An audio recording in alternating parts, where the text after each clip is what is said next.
Okay, today's agenda is we have 1, 2, 3, 4, 5, 6 updates.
Internet development in China, the membership, IP address and S number allocation status, APJII-IDNIC, and China Internet Museum.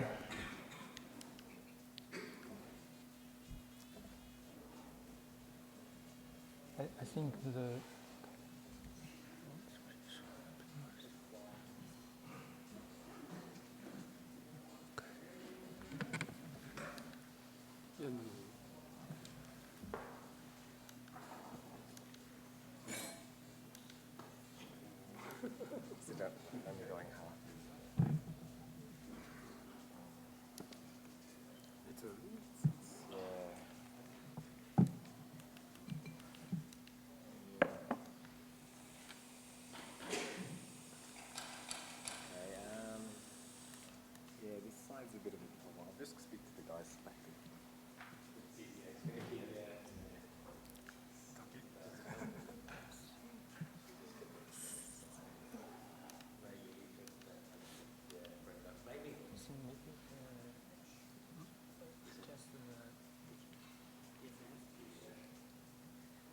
maybe it is.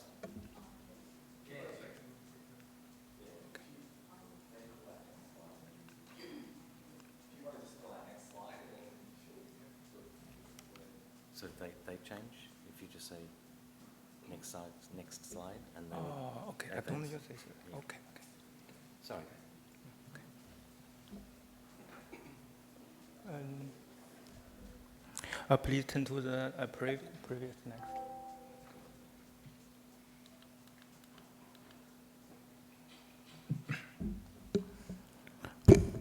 Okay, please next slide.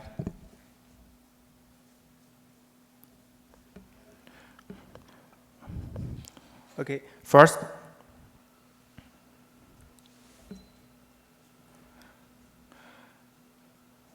first, I want to share some data about internet development in China.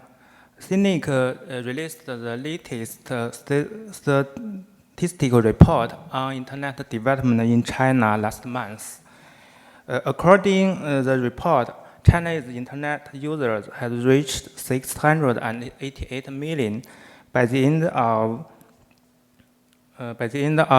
2016.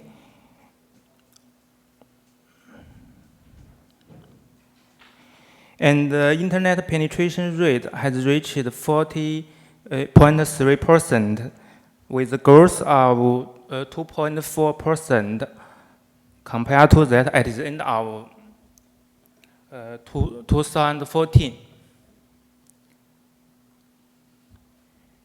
And the mobile internet users have reached 620 million, accounting for 19% of the total internet users. It has shown that the mobile phones have been the main access terminals to internet. Please next slide. Now let's have a look at the membership growth of CNNIC. By the end of January 2016, we have 927 members.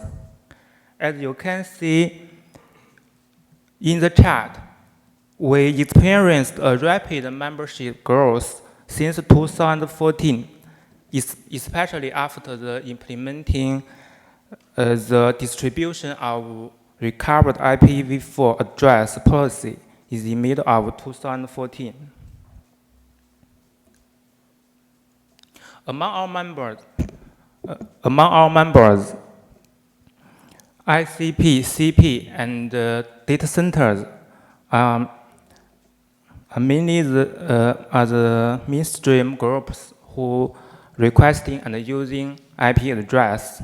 Meanwhile, we see obvious increase of corporations who come to request their own IP address to develop the internet business.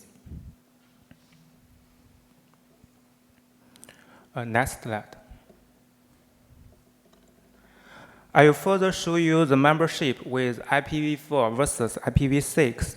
As seen in the graph, almost all our members hold IPv4 address. Over 1/3 of our members hold IPv6.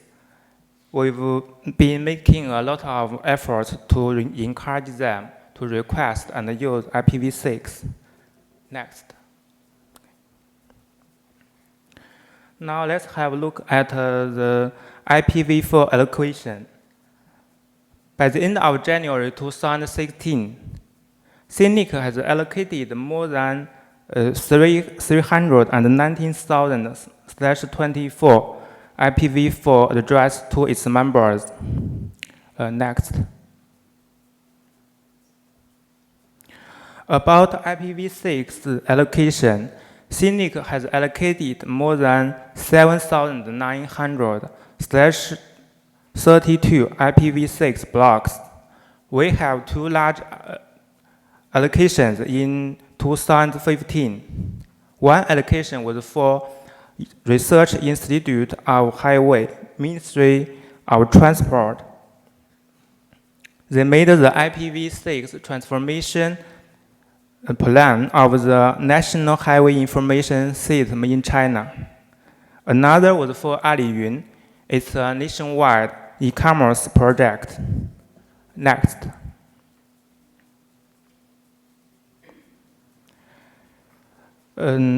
About S allocation, CNNIC has allocated more than 800 S members.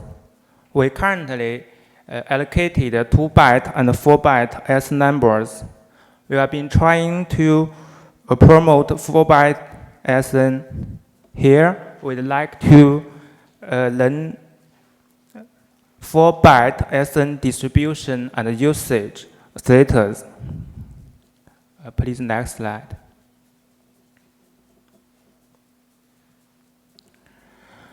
As we know, routing security and RPKI deployment are important things currently. CNNIC has done some RPKI practices and I want to share with you. CNNIC has established a testbed for RPKI and released the white paper to guide the research and test of RPKI in China. We carry out research on designing optimized sync protocol to meet the scalability and the efficiency requirements of RPKI data synchronization. In June 2015, CNNIC successfully deployed RPKI-C and RP system. In November, CNNIC officially released the first RPKI pilot platform, providing RPKI test services for ISPs and other IP holding organizations.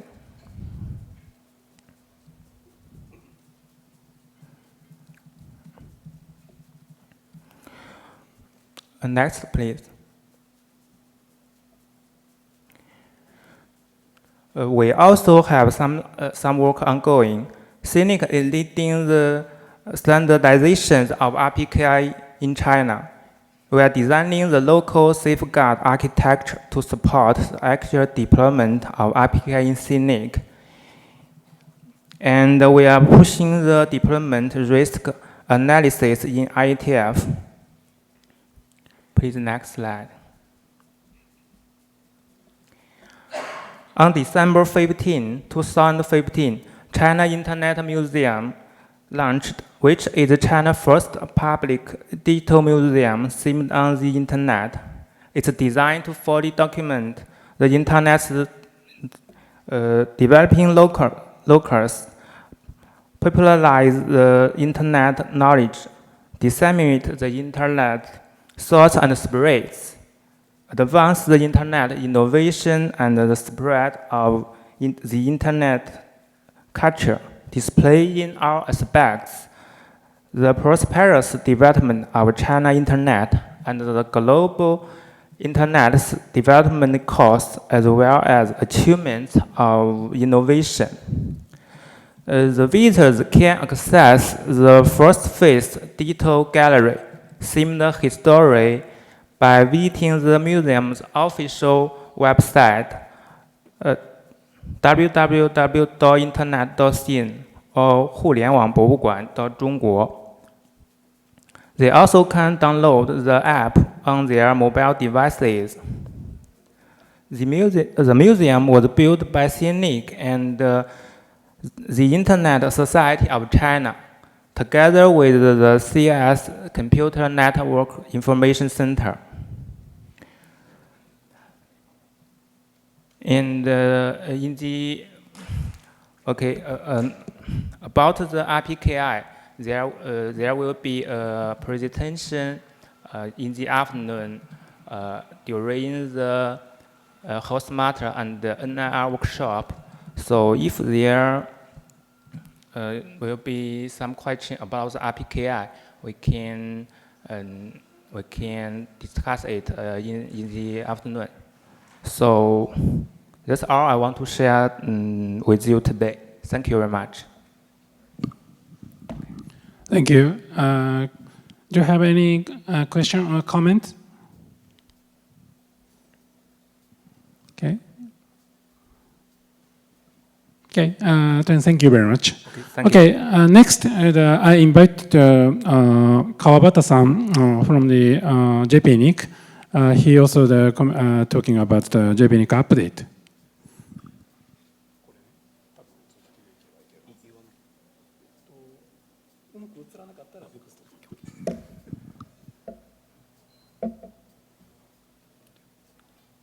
Hi, good morning, everyone. I'm Hiroki from JPNIC.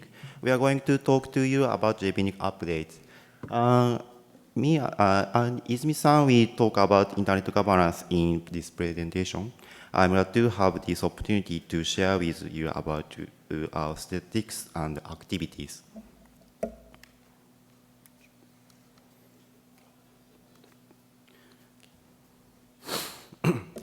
This is a brief outline of our presentation. First, I talk about statistics. Next is activities.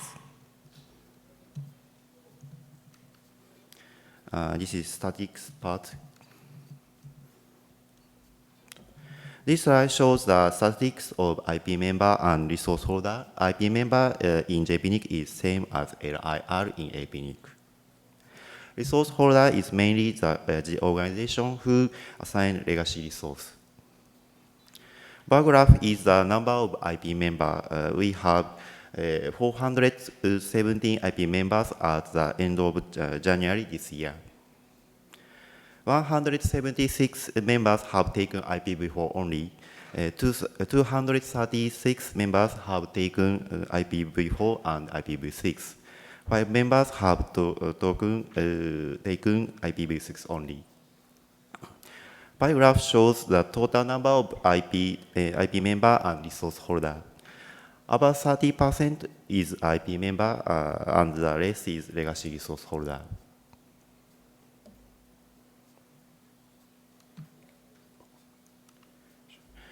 Next slide shows IPv4 delegation status. Bar graph is the number of IPv4 address under JPNIC management. After IPv4 exhaustion in 2011, it has been mostly unchanged. About 35% of IP members have been allocated IPv4 address from RAS/8 block. Pie graph shows the detail of distribution of IPv4 address. The yellow part is the IPv4 address, which we have delegated to IP member. It's about 75%.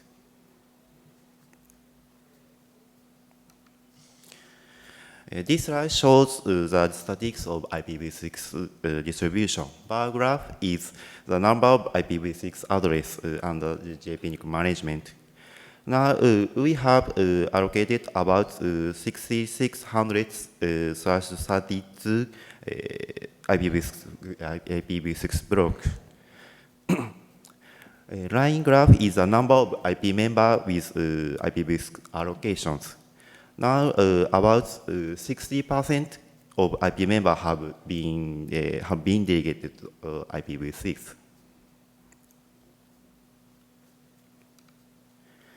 Next slide shows ACE number distribution status. This graph is the total ACE number which we have assigned. We assign about 10 ACE number per 1 year. This trend is unchanged. But the case we have assigned 4 byte ACE number increasing than last year. And the next one is the statistics of transfer. We have completed 198 IPv4 transfers and 2 ACE number transfers. Now we can transfer IPv4 address from or to APNIC, IRINN, and RIPE NCC member. But there is no transfer. From or to RIPE NCC member. Now we permit ACE number transfer from or to APNIC member only.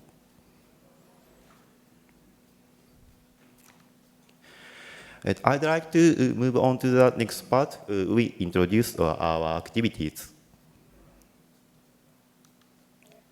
One topic is IPv6. About promoting IPv6, we collaborate with the IPv4 exhaustion task force in Japan. JPNIC provides more knowledge for ISP technical operators. This year, we have planned IPv6 technical hands-on seminar. We collaborate with regional ISPs and held 9 times in 5 cities and JPNIC office. Total attendees are about 100. In this seminar, they study the IPv6 settings of network equipment, like as router and server, using our testbed.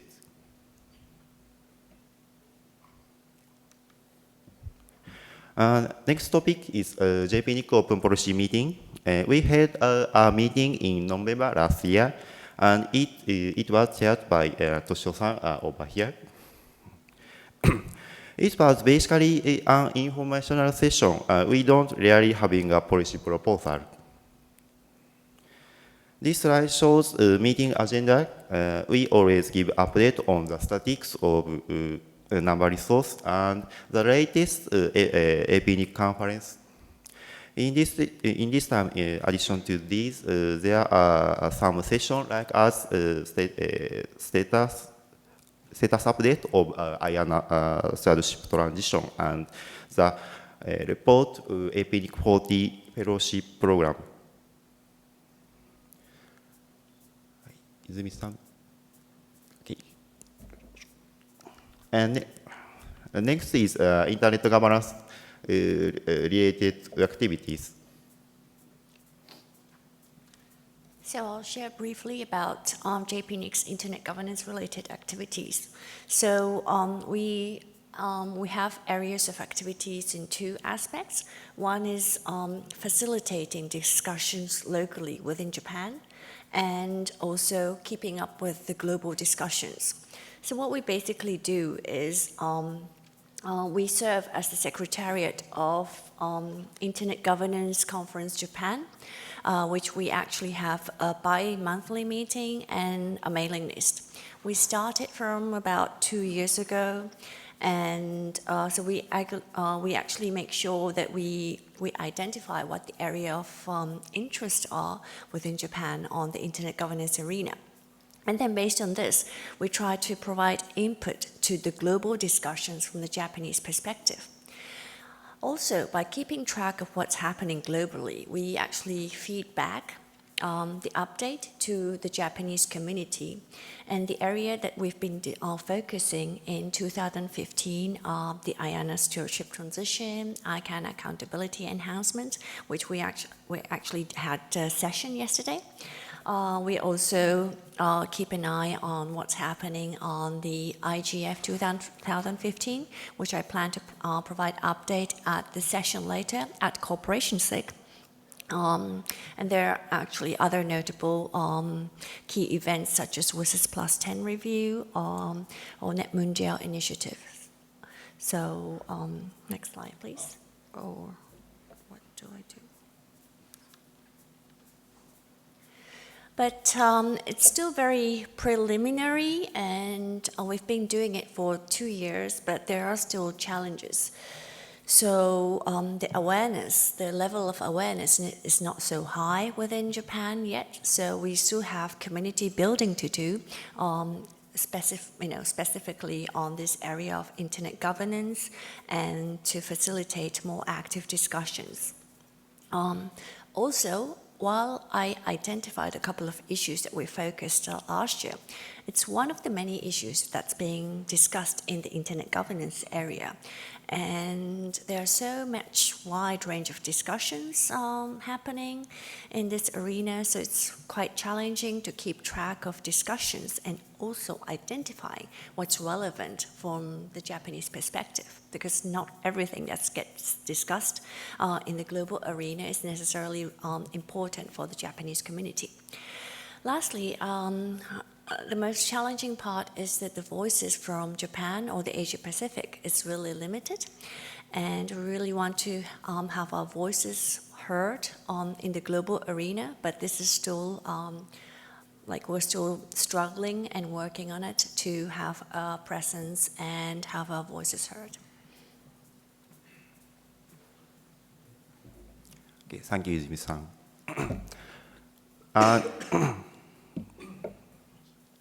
And in technical part, we have two things for our report. One is DNSSEC for reverse zone. We have launched the service November last year. IP member and resource holder became able to register DS record, which is used by DNSSEC service. After they registered DS record, the chain of trust for reverse zone will be completed. The figure on the right shows the example of the example of the chain of trust. Second one is RPKI.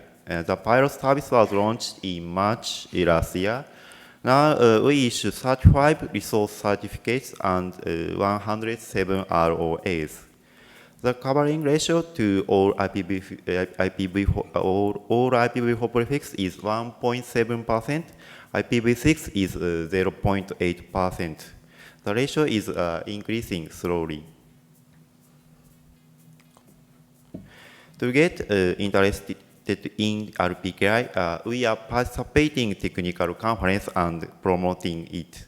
In addition, we hold RPKI tutorial and both.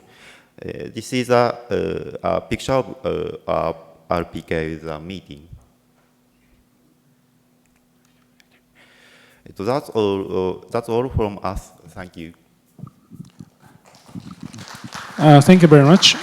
Do you have any comment or question? Okay, Kawabata-san, thank you very much. Okay, next is I invite to the Ching-Heng Ku from the TWNIC. So he also speaking about the TWNIC update.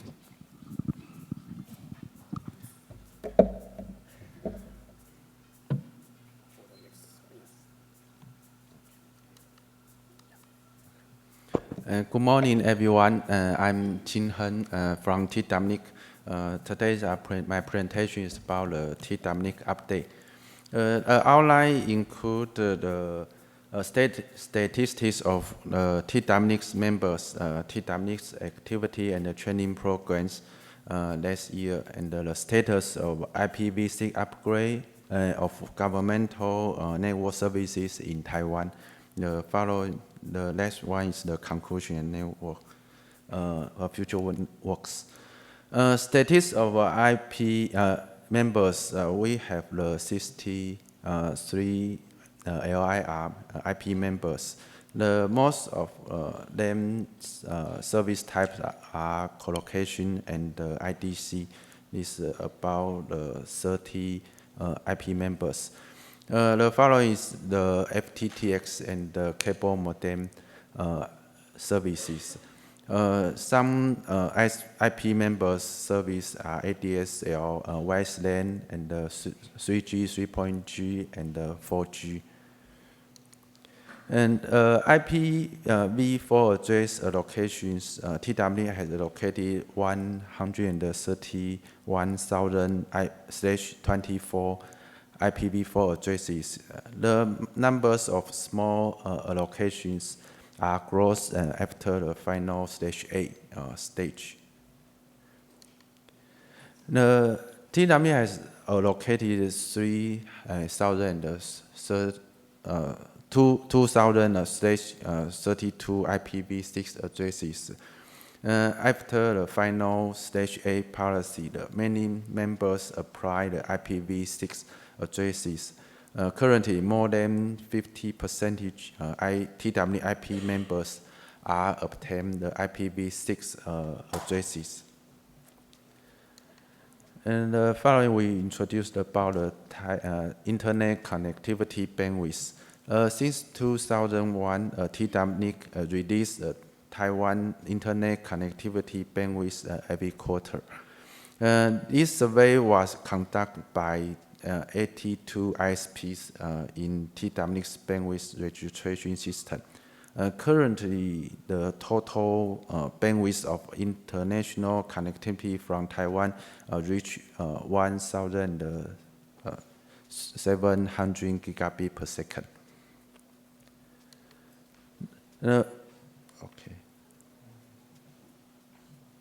We also provide the ISP's bandwidth of international connectivity and domestic ISP connections. We can query the ISP bandwidth by flash and show the ISP's connective bandwidth on the website. The URL is the map.twnic.net.tw.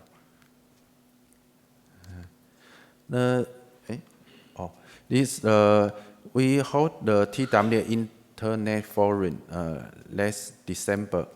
We very thanks we have invited Paul Wilson and Maimuna to join this forum and to be our keynote speakers. And the session topics in this meeting include the IPv6, the IoT, and the 4G IPv6 big data in telecommunication and the TWNIC. And more than 45 speakers and 500 attendees in this forum. And the detailed agenda can see the URL www.ipv6.org.tw/summit 2015. TWNIC also has the IPv6 the training program in 2015. We have three style program. The first one is the introduction program. The second one is hands-on program. The third one is the MOOCs, the online program. We totally hold the 40 classes, and there are more than 6,000 attendees in this program. TWNIC also help the government agencies to deploy IPv6. Taiwan government announced the IPv6 upgrade and the promotion program and approved on December 2011. And they need to upgrade the 4,000 network services of governmental agencies to be IPv6 in the end of 2015. We also monitor the IPv6 reachable ratio of these services. And in the end of last year, is 100% has upgrade to IPv6 in governmental agencies. They include the more than 3,000 web servers and 400 DNS servers, 400 email servers, and 23 FTP servers. So the totally servers are 4,568 services have upgraded to IPv6. And the conclusion is all government's external network service has finished to upgrade to IPv6 in 2015. So we hope to promote IPv6 upgrade of ISP's SS services in the future. And in the IPv6 promotion, we will continue the take IPv6 training courses and the IPv6 virtual lab and the IPv6 activity this year. And we joined the IPv6 readiness measurement buff. We hope you all can will attend the IPv6 readiness measurement buff tomorrow afternoon. It's on my presentation. Thank you very much. Thank you very much. Do you have any comment or question? Okay, thank you very much. Okay, next is I invite to the Euna Na from the KRNIC, KISA. So she also speaking about the KRNIC update.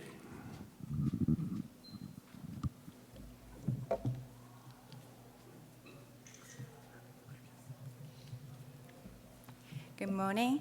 My name is Euna Na. I'm working for KRNIC of KISA. For me, it's too early to speak in English, so please understand every mistake I will make. Now, let me start. First, I'm going to talk about number resources of KRNIC. We have about 100 million of IPv4 and 5,033 of IPv6. During the last year, KRNIC has been allocated 56,552 of IPv4 from APNIC. Actually, not so much. Next, AS numbers. We hold about 1,005 ASN.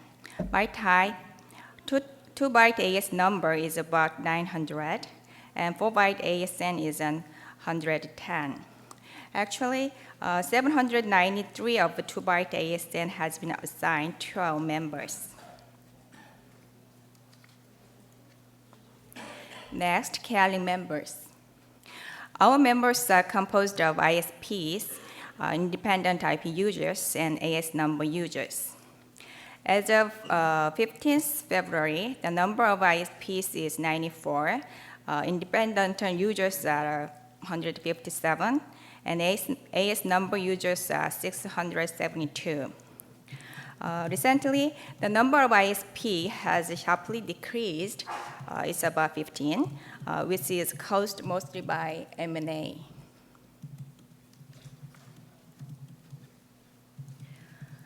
This slide gives you a brief information of KRNIC's business and staffs. We are doing jobs of IP and ASN allocation, including domain name registration, operating DNS, and internet address dispute resolution. Our team members are totally 16, not so much. And the two people, including me, are doing IP jobs with the supporting team. It's about 4 people by outsourcing.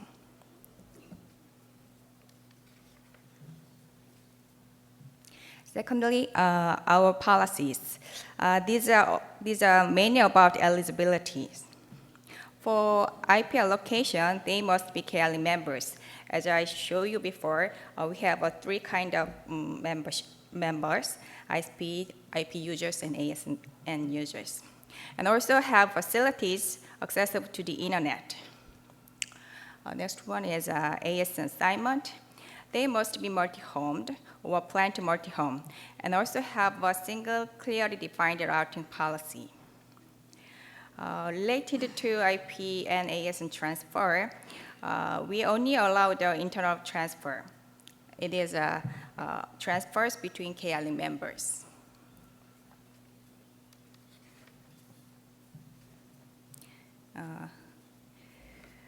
These are our plans for this year. KRNIC provides its own WHOIS service. We are planning to update the whole WHOIS DB crossing checking with the APNICs. And we also have a plan to test RPKI system and launch the trial service for ISPs at the end of this year. That is our very brief presentation. Thank you for your listening. Thank you very much. Do you have any comment or question? Can we go to the next? Okay, thank you very much. Okay, next, I invite to the Benyamin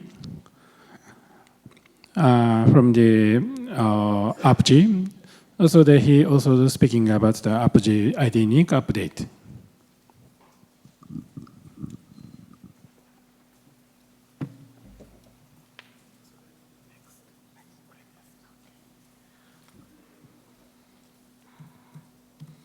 Hello, good morning, everyone. My name is Benyamin Naibaho. I'm from APJII, Asosiasi Penyelenggara Jasa Internet Indonesia, or English is ISPAI Association. One of the service that APJII gives to the members is IP services as number and anything. We call it IDNIC service. Okay. APJII-IDNIC is one of 7 NIR in Asia Pacific. below APNIC. We established the APJII since 1996, and for member of, we also becomes one of the team who established also. I've been work together with APNIC since the first time we start the service, and also. Currently, we have IP version 6 also supported, and here, for local internet exchange, we call it Indonesia Internet Exchange. The IP version 6 and IP version 4 is not really much compared to China or compared to Japan. This is the growth of Indonesia Internet Exchange traffic. Every year, its growth almost 100%, and currently it becomes about more than 10 gigs. Indonesia has a lot of many islands, more than 17,500 islands. There are 5 big islands, and in 5 big islands, we established also Indonesia Internet Exchange. We deploy this Indonesia Internet Exchange now in 6 different areas. In Sumatra, in Java, in some AIX in Java, and one in Bali. The deployment plan now becomes better. We provide also the network system and fiber optic from one location to the others. And we can see here, it's all the traffic capacity in Indonesia go to centralize in Jakarta in Indonesia Internet Exchange. Besides AX, there are also another domestic provider, we call it Open Internet Exchange. They are the former Indonesia Internet Exchange also, but organized by one of the corporate in Indonesia.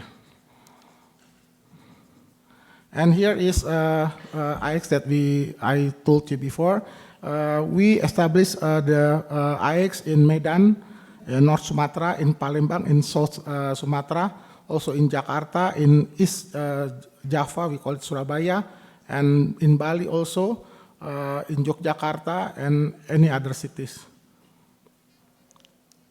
All of the communication in local internet exchange, we make it in one single cloud between Sumatra and Java. Currently, the IX are only provided in Sumatra and Java and Bali. This is one of the example of internet exchange in Surabaya, in East Java. The members in each area outside Jakarta is not really much. The traffic is only about less than 100 Mbps. But currently it's growing very good, and because the traffic in rural area also becomes better, becomes higher. This is the IX update that we doing now. All of the network communication supported by the new equipment also supported by Brocade. The internet penetration from 1 year to the other, it becomes better. Since 2007 until now, start less than 20 million, now is more than 139 million. This is the prediction. For every year, we always give the internet survey. And for this year, we will launch it in about June or July. This is the information from the last year. from local internet exchange, the total peering is about 179 peering ISP and 17 peering for non-ISP. We call it direct member. So there are IP46 supported also, but the prefix not really much. And for the top big five, we can see from here CBN, MCAS, EX Bali, and EX Sumat Palembang and Surabaya. This is the monthly total traffic in year 2015.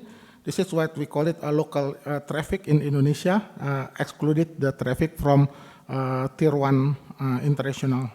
The current capacity, the maximum is about 30 gigabits. And this is the summary of IP34 and IP36 in 2015. And this is the IX growth since 2010 and 2014, until 2014.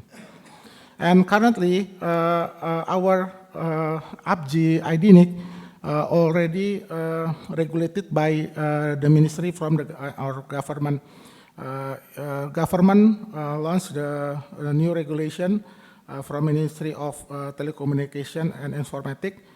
So the IDNIC APJI will be registered based on the official regulation from Indonesia government.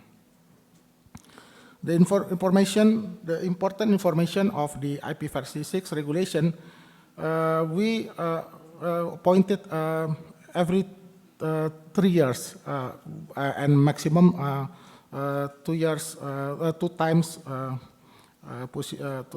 and legalization of NIR conducted or controlled by Ministry of Communication and Information. There is a new forum of information like AC in APNIC. And also the LIR, Local Internet Registry, and direct member also currently controlled by NIR. More regulated. So what APJII-IDNIC do to implement the regulation? We also supported the direct member. The adjustment of APJI status already been confirmed in December 2015, and we get the delegation from Ministry of Communication and Information, as I told you before, and NIR supervised by National Policy Forum from Ministry Communication and Informatics. And this is the routine activity that we always do. We manage and distribute the block IP numbers and also IS numbers to the end users from APNIC. We do also verification of requirement to get the IP number from ISP, from local government, or any other institution who needs the IP support. We organize also the program for education and socialization. Currently in this year, we're doing in 6 different areas in Indonesia. We reported also the implementation of our activity to APNIC periodically, and we coordinate also with any other department in APJI. And this is the IP34 allocation. They are for corporate and association is the highest user, about 402. And the second one is ISP and NAP is 341 member, and government and education. This is the allocation statistic for IP34 since 2000 until 2016. We can see in 2007 until 2011, the growth is highest because we give it free to the members. And the total allocation now is about 4.7 million address. And this is allocation for direct member. The previous one is for ISP and NAP. The allocation total is about less than 430 1000. And this is the IP-versi4 prefix for National Internet Exchange. This is the update from 2014. And here is the IP distribution for IP-versi6 compared to other NIR. Maybe this is our growth is not so high. The total IP-versi6 distribution for NAP and ISP still the highest is 140, but for corporation, association, and government, it's less than 70. And this is the IP distribution graph since 2003 until 2015. And we do also the IP transfer. We do it also last year from other NIR to IDNIC, supported by APNIC also. This is we process, the last one is /19. And we do also inter-IDNIC member transfer from one member to one member to another one, coordinated with APNIC also. And this is what I told you before about the training program. We do it now in about 6 programs, plus one IDNOC training. We do it in several different city, and with different kind of topic. But currently, this is only the planning. What ongoing project that we are doing now is we want to build the MyIDNIC or MyAPJI. We also supported from some engineers from APNIC. We hope that it can be finished before May 2016 now. This all info, and also this is the project that we are doing now. That's all the information from us. If you have any questions, please do not hesitate to ask me. Thank you. Thank you very much, Benjamin. Do you have any comment or question? Okay, Maimura-san, come to mic. Akino Maimura from JPNIC. Please get back to the slide with the bar chart of the IPv4 address distribution.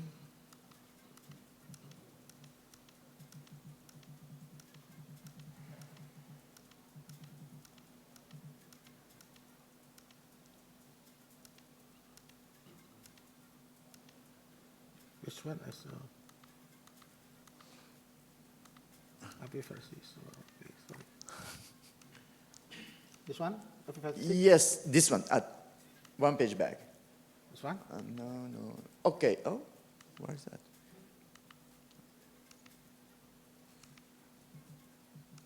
This one? Yeah. Versi 4 or versi 6? No, IPv4. Versi 4, this one? Maybe This is for so. APJI, Okay. this is for IDNIC direct members, this is for ISP, and this is for APJI members. Oh, all right. I missed my point, sorry. Maybe I misread the graph. Sorry about that. Thank you very much for your report. This is statistic for APJI members. This is for direct members, for corporates, users. And the rest is IP-versi6. Okay. Okay. Thank you very much. Do you have any idea why you distributed IPv6 address much more and most throughout the years in year 2012? Okay, in 2011, this is the first time we launched, and we give it free to the customers. And we give also supported also to some government or an education program. But after we give it free and we do education, this is the growth for each year. The growth is not really high. This is the distribution for each year, not each year each year, not the distribution. cumulation. And you had the biggest number of the distribution in In year 2000 2012 and because 2000, of yeah. the We get it free free giveaway. and good support to local government. All right, all right. Thank you very much. Makes sense. Thank you. Thanks. Okay. Thank you, Benjamin. Thank you very much. Next is I'll invite to the Rajesh. He also speaking about the IRINN update.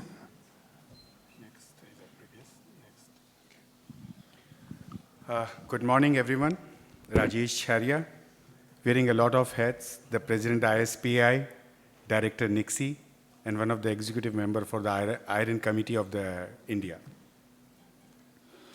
IRINN is very young, 2012, Apricot, it was granted. And we have got a lot of aims to do. And supported by our recent Prime Minister, Shri Modi, for making the country Digital India.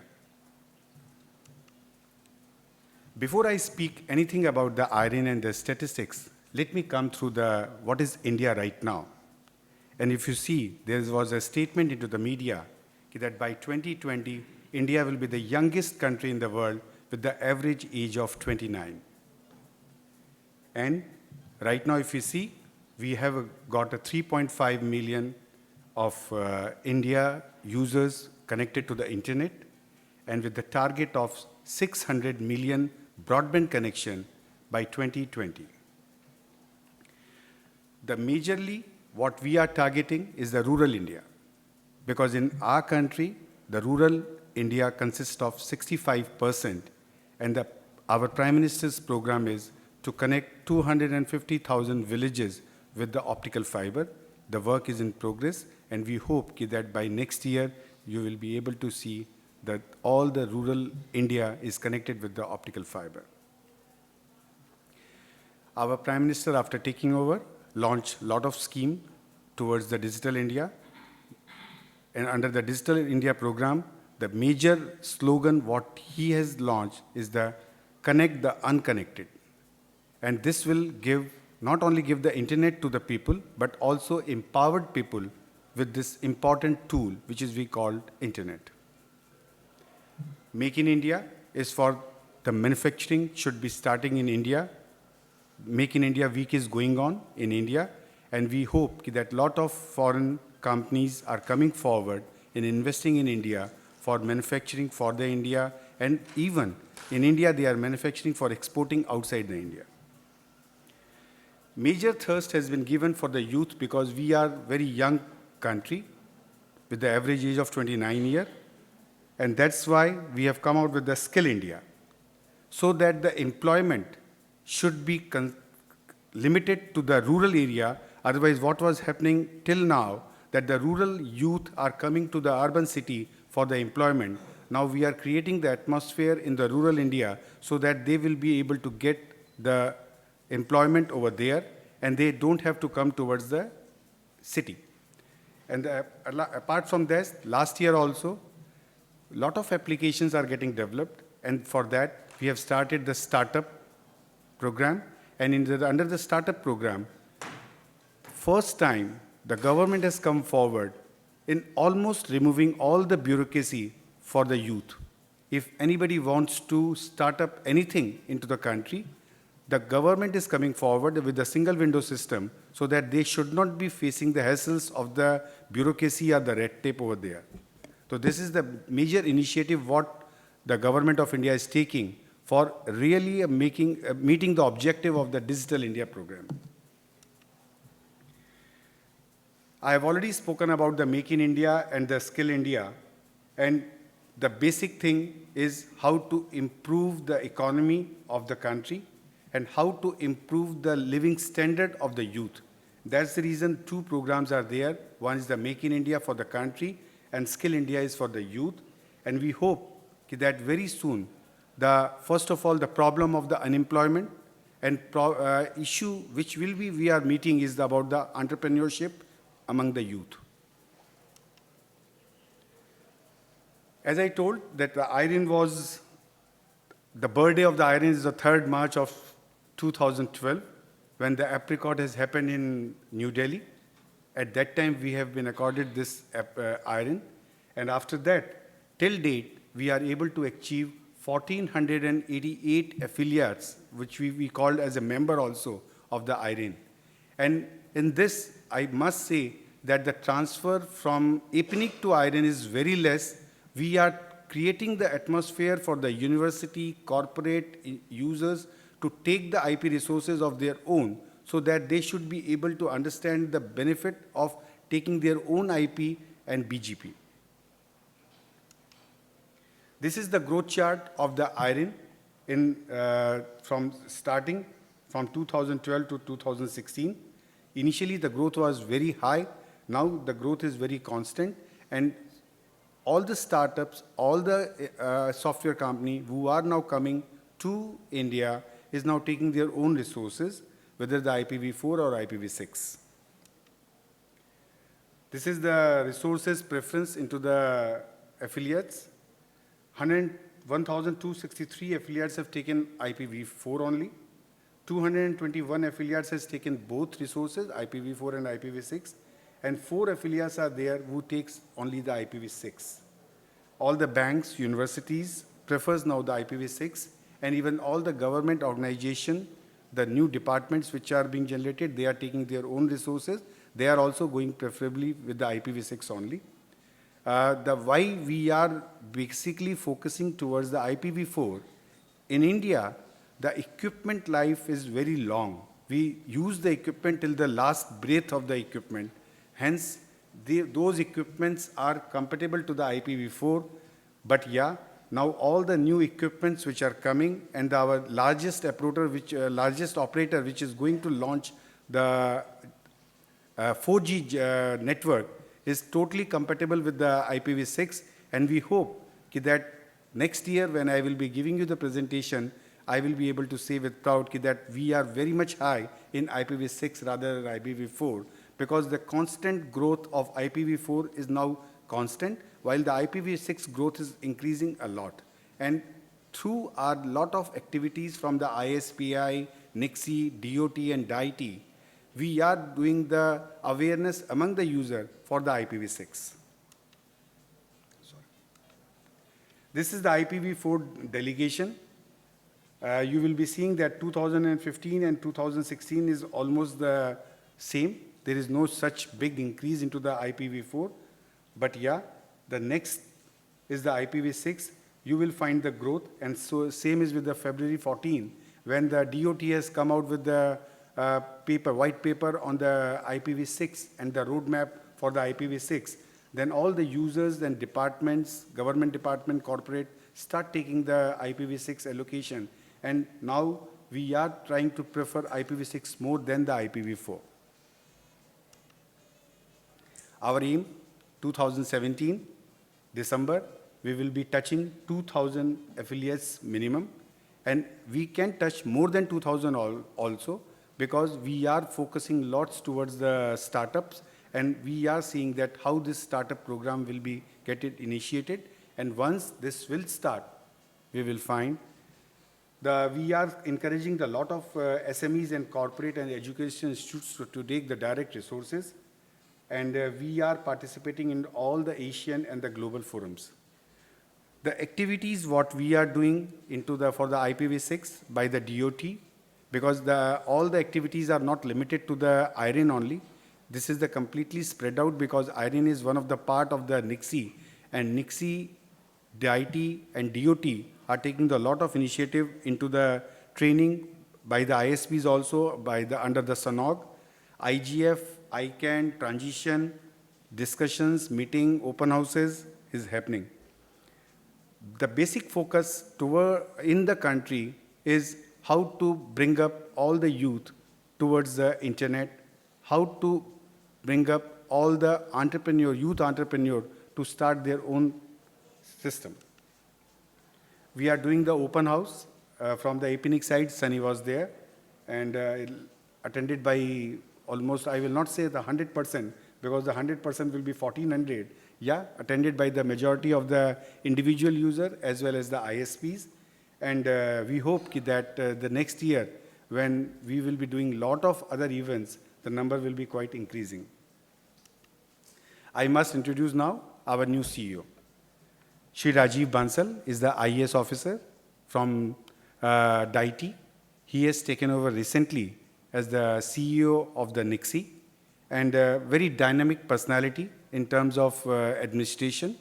And he has come with a lot of new ideas and new things to improvise more in the NICSI. And automatically, when the NICSI will improve, the IRINN, CCTLD, and the exchange will also grow. And the few of the initiative what we are discussing now under the NICSI to increase the traffic a lot, that we are into the discussion, not yet finalized, and we hope that by 31st of March it will be finalized, that we are allowing all the content player to connect to NICSI, and it will be up to the ISP to take the resource, to connect to any content player from the same data center where we are establishing. Also, apart from this, we one issue which I was hearing a lot about, the X-Y issue into the country, that in India is the worst one organization which has got the X-Y. This was the very past story now. Now we have come out with the very nominal charges of 1 rupee per GB for the transfer of the data. Still, our port charges are negligible. We are charging only, you can say, $700 per year for gig connectivity. So these are some activities what we are doing under the NIR. And rest, thank you for your patience. And if you have got any question about any issue what I have presented over here, most welcome. Thank you very much.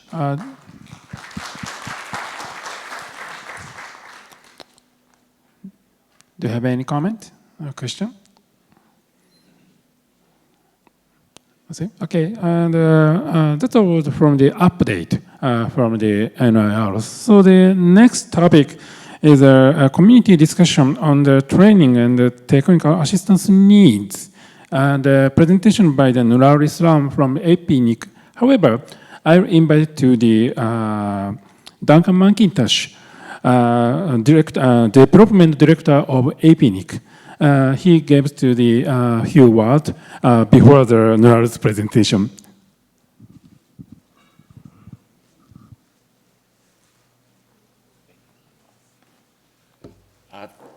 Thank you very much. Good morning, everybody. I'd like to thank the SIG for the opportunity and the chairs for the opportunity to give you an update on APNIC's technical training. Before Nurul comes in and provides a bit of the detail of our training focus and work with the NIRs, I want to try to give you a context and a bit of an introduction. Last year, in response to feedback from our members, as part of the APNIC survey, which I'm sure you know we conduct regularly and will be conducting again this year, where training is consistently highlighted by the community as one of the most important services that we provide to our members, we thought we'd try to gain more information and understanding about the training needs. So last year, as you may recall, we did a training needs assessment across the entire community. Thank you very much for your support for the training needs assessment. With the assessment, we were able to get a really detailed understanding of the training needs of the community. And since we completed the assessment at the end of last year, we've worked to sort of refine and develop the areas of training that we provide to the community, both in the face-to-face workshops and online. And that's what Nurul will be talking about in a short moment.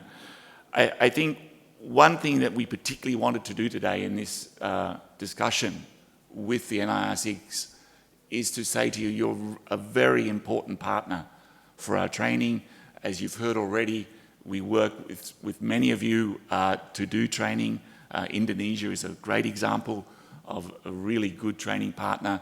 And we want to try, if there's a message this morning to you, is that we want to try to develop these great relationships with the NIRs as technical training partners even more, to make them stronger, to provide more relevant training, more technical, more operational training. And I think after Nurul's presentation, we'd like to contact you individually and hear how we can deepen and strengthen the training relationships we have with you. So I'd be very happy to talk to you individually and contact you individually, as would Nurul as the new training manager. So I think that's all I wanted to say, to say we welcome your feedback after this presentation, and I'd invite Nurul to come and give the presentation. Thank you very much. Thank you. And okay, I passed to the mic from microphone to the Nurul during the presentation and Q&A, also the discussion. Okay.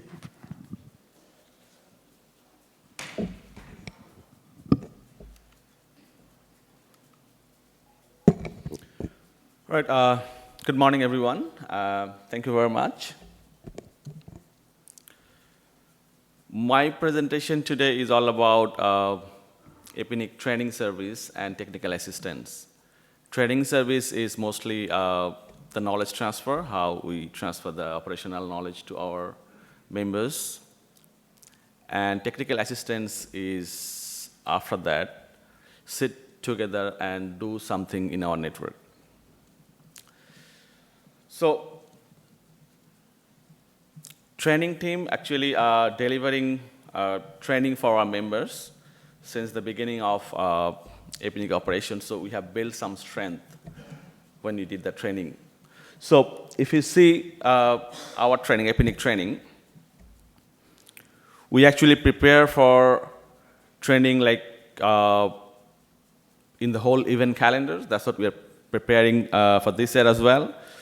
So the very big strength of our training delivery is we have a very well-structured event calendar, and that support any international travel required, arrange the participants to travel overseas if they need to participate in our training. So that gives enough time to the participants. The second strength that we have in our event calendar is our training events are sort of very confirmed training, which is in some numeric figure, we tell it 99.7% confirmed event. So we have a very rare occasion we need to reschedule or cancel our training. And that always help our engineers who are really an operational people to arrange leave, travel plan, and since our training event is very solid, and yeah, that helps them to participate in our training. And we do training in all 56 economies in Asia-Pac. Third strength that we have in our training delivery is we have a very strong member support. As Duncan has already mentioned, consistently in our member survey, member has given us well mandate to conduct our training.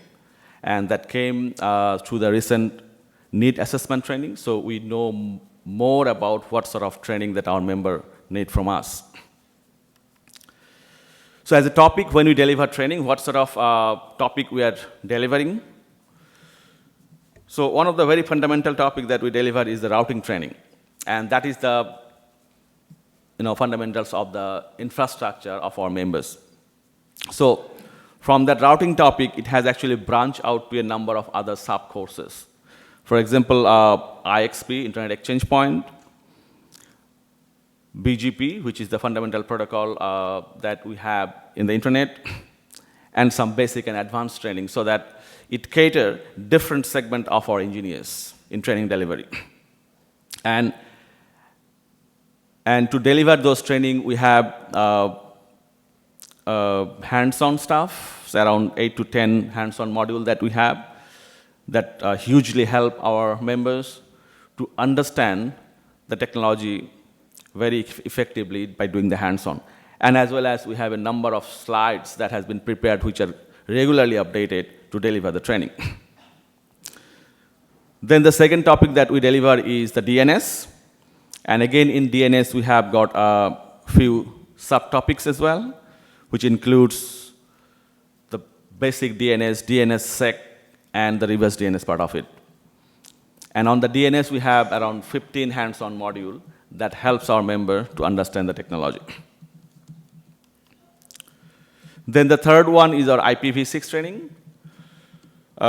We are focusing separately on IPv6 because that is what the future of the internet. And in IPv6 also we have got two subcores, which is the V6 protocol itself plus the security side of the V6 protocol.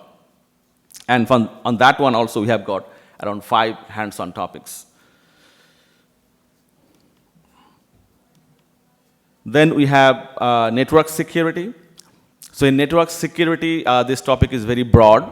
So we have got a number of subtopics there. So some of the network security training that actually cater the high level, like the policy making level of content, and the other part of the network security that cater the protocol parameters, cryptography, and all sort of others, which is very relevant for the network engineers. Then MPLS, which is an essential part of the current infrastructure of our members, especially if they need to be multi-service infrastructure provider. And then the last one is our very own internet resource management. And that talks about how effectively IP and AS number can be managed in this part.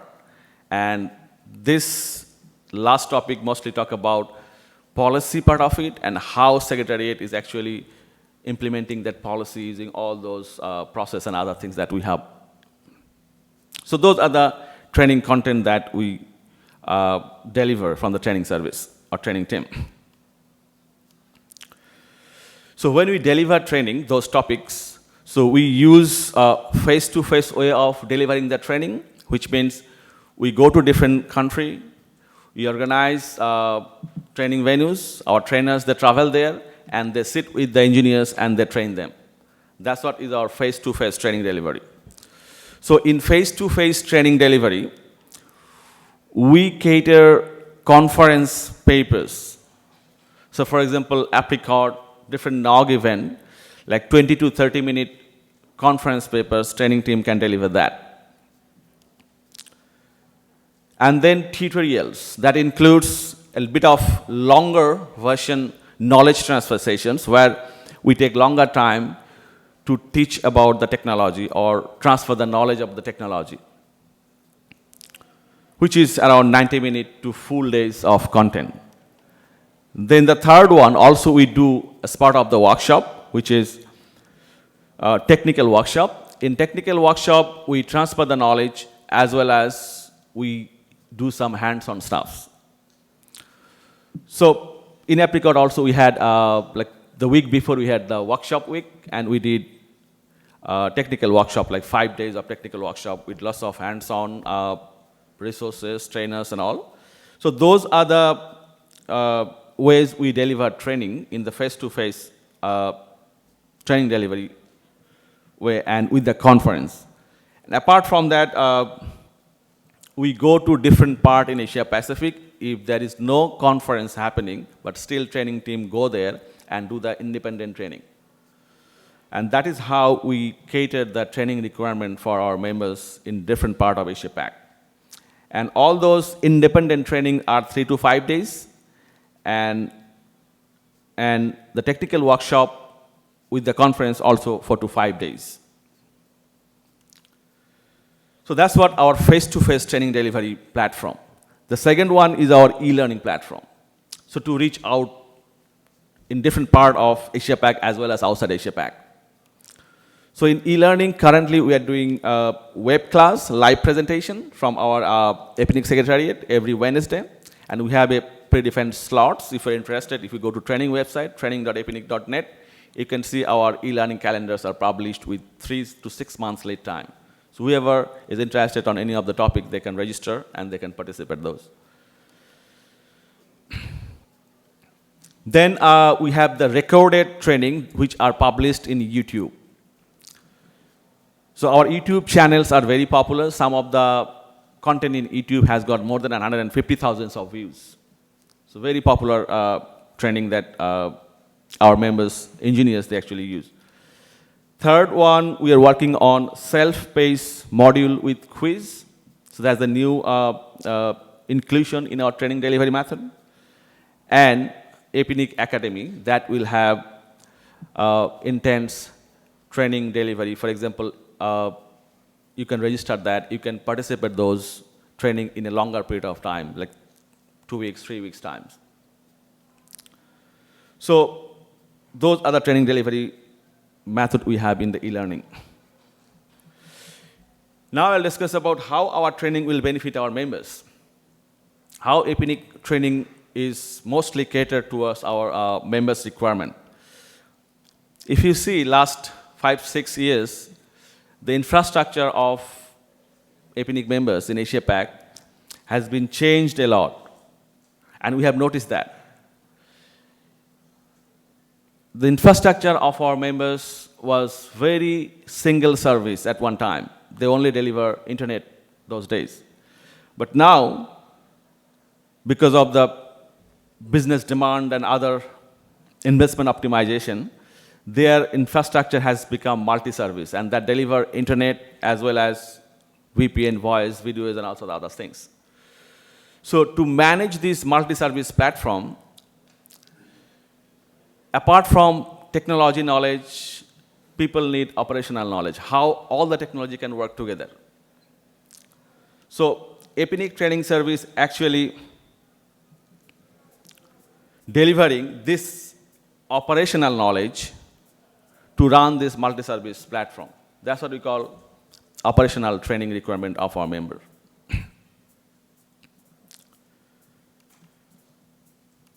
So to deliver this operational training, what service profile APNIC training team has got? Our trainers are highly technical people and who has got operational experience.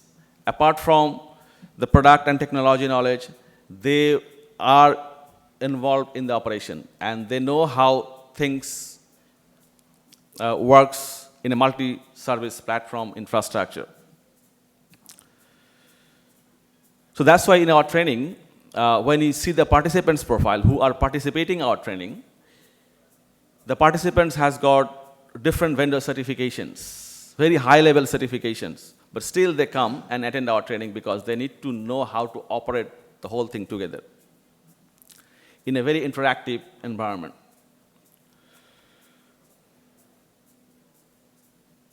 So when we deliver training, not only APNIC trainers, they deliver it. We partner with different country champion engineers who are expert in their particular field. And that's how our training cater mostly on the local requirement. Technology, operation, plus the local requirement. Altogether, our training become unique.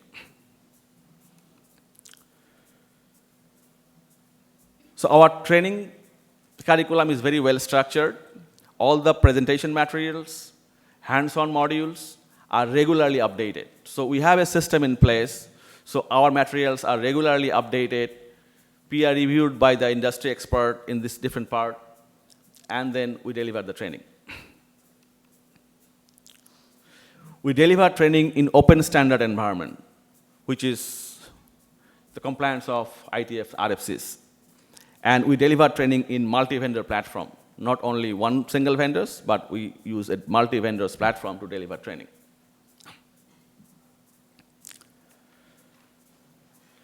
So resource development plan, how we are enhancing, scaling our training delivery.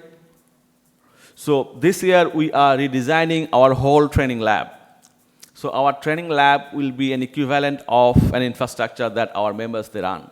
It's a live ISP networks. But the advantage that training team has got, since we will not have customers, we can do experiment. We can break the network, we can learn, and then we can teach our members so that they don't need to break the network. So that lab will be used to test different new technologies. As we saw, IPv6 is evolving very fast. When new technology comes, we can test those things in our network. We can learn how those new technology can be compatible, suitable in a multi-service environment. Then we teach our members. From this lab, we develop research papers. So when we do the experiment, we learn things, we develop research papers from there, we go and present those things on the technical conferences, like Apricot and different NOG events. We engage the NOG community in our training content or resource development plan. This is how we manage to get ground level information, ground level challenges they face to incorporate in our training delivery. We have a train the trainer program, and that train our community trainers who are not full-time staff of APNIC, but in, as I said, different country, a different economy, if they are champion engineers, we train them how to use our resource, how to use our material, so that they can be a very effective community trainer, co-partner with APNIC training team.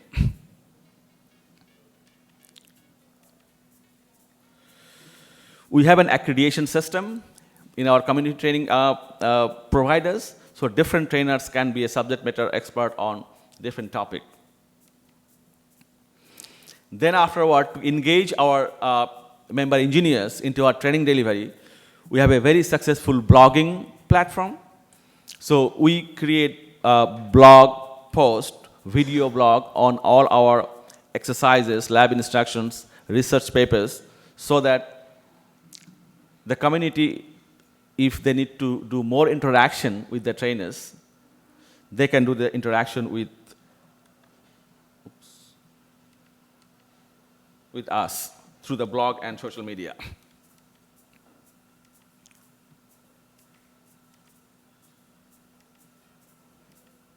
Sorry, how come it's changed? Yep.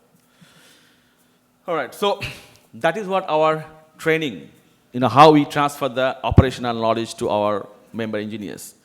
What the next?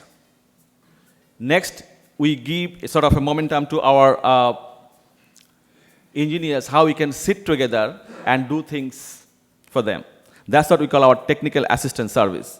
So what technical assistance service is, we saw a number of problems that we have in our member network infrastructures. Those are very widespread, but it's very difficult to justify any commercial business case to get funding for those and solve this problem.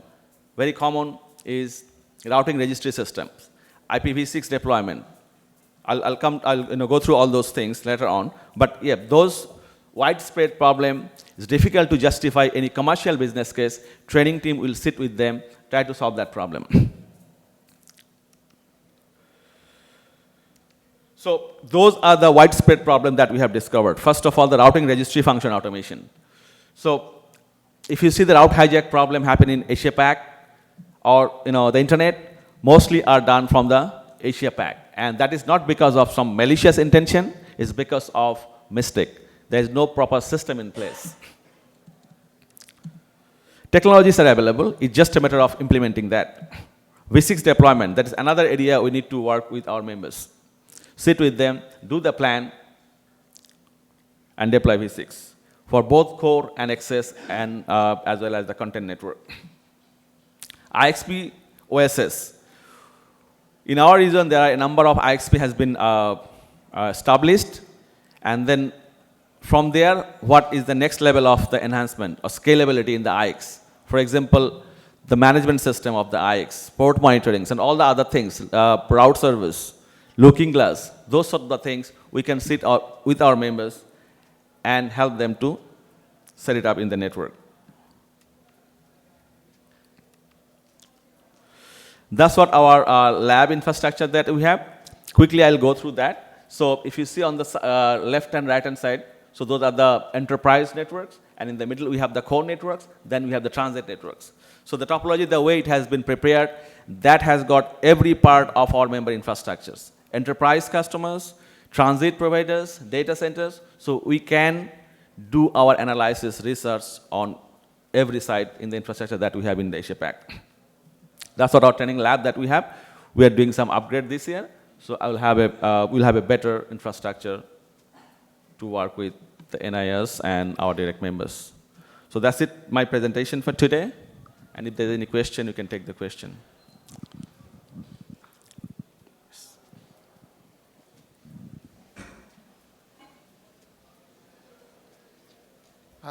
Mr. Nurul, my name is Benjamin from APJII-IDNIC.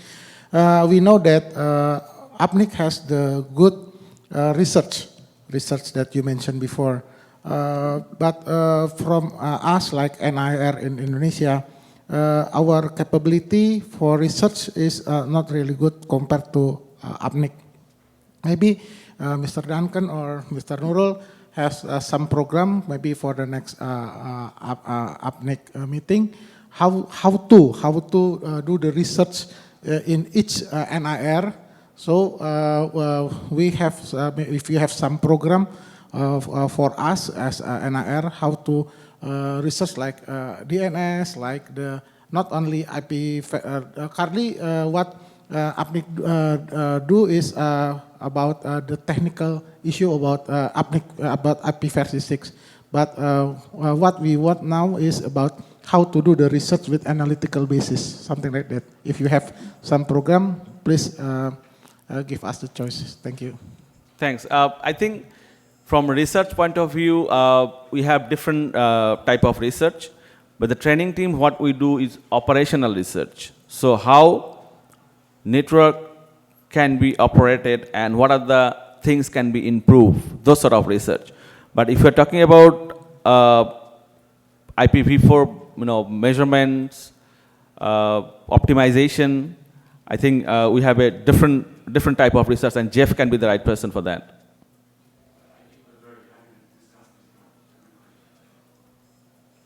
So I think, add to the speaker's point, I think it's about time that the training side of APNIC have a class that walks an operator through how to deploy open source NetFlow, how to deploy open source telemetry, how to do open source logging capability. There's enough open source telemetry tools out there, but I think what he was asking for is, I need my people trained how to do this.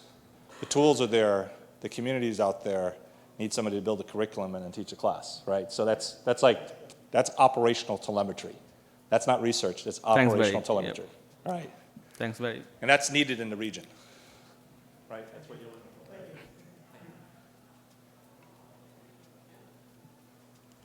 for. Thank you. Okay, thank you very much. It's already the overtime, so do you have any other business at this time? Okay. We are going to conclude this session. Also, after this session, we will take a fourth session. And please come to here in front of all of the speakers after the session. Okay, it's okay? Okay, let's conclude this session. Also, see you next time in Dhaka.